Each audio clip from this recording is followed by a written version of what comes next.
Hello and assalamualaikum everyone, welcome back to my channel. আজকে আমি একটা মাছের রেসিপি নিয়ে আসতেছি। এটা একটা ফিশ কারি করব।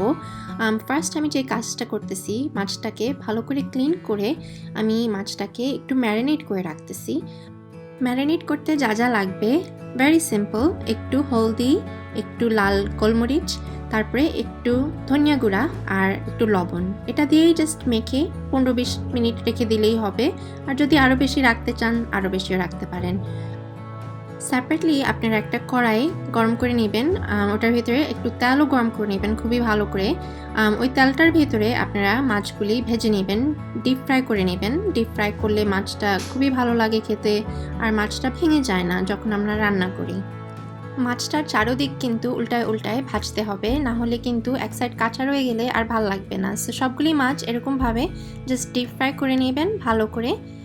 আমি একটু ঢাকনা দিয়ে দিয়েছিলাম জাস্ট একটু, যাতে ভিতরে সেদ্ধ হয়। আমাদের আবার একটু কাঁচা মাছটা বা মাছগুলি একটু কাঁচা কাঁচা নরম থাকলে ভালো লাগে না, তো এই কারণেই আমরা একটু ভালো করে ডিপ ফ্রাই করে নিলাম। মাছগুলি ভাজা হয়ে গেলে আমি এখানে একটা পেঁয়াজ কুচি করে কেটে নিয়েছি, আর সাথে কয়েকটা কাঁচামরিচ দিয়ে সেম তেলটাতেই ভেজে নিচ্ছি একটু। আমি কিন্তু মাছ রান্না করার সময় সবসময় একটু আদা আর রসুন বাটা দিয়ে দিই, আমার খুবই ভালো লাগে ফ্লেভারটা, স্পেশালি মাছের তরকারি রান্না করলে। আমি এখন একটু পাউডার মশলা ইউজ করব, ধনিয়া গুঁড়া, জিরা গুঁড়া, হলদি, লাল মরিচ গুঁড়া আর একটু লবণ।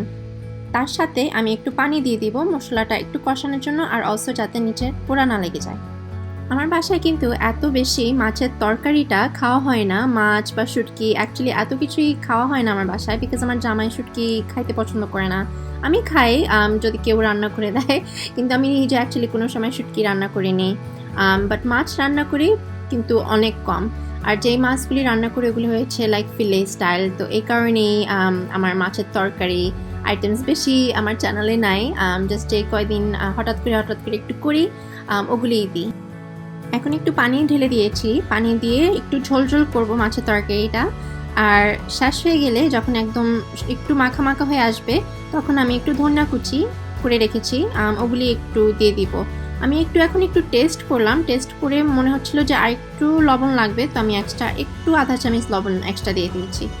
আশা করি আপনাদের এই ভিডিওটা ভালো লেগেছে, আর ভালো লাগে থাকলে আপনারা ডেফিনেটলি আমার ভিডিওগুলি লাইক, সাবস্ক্রাইব অ্যান্ড কমেন্ট করেন।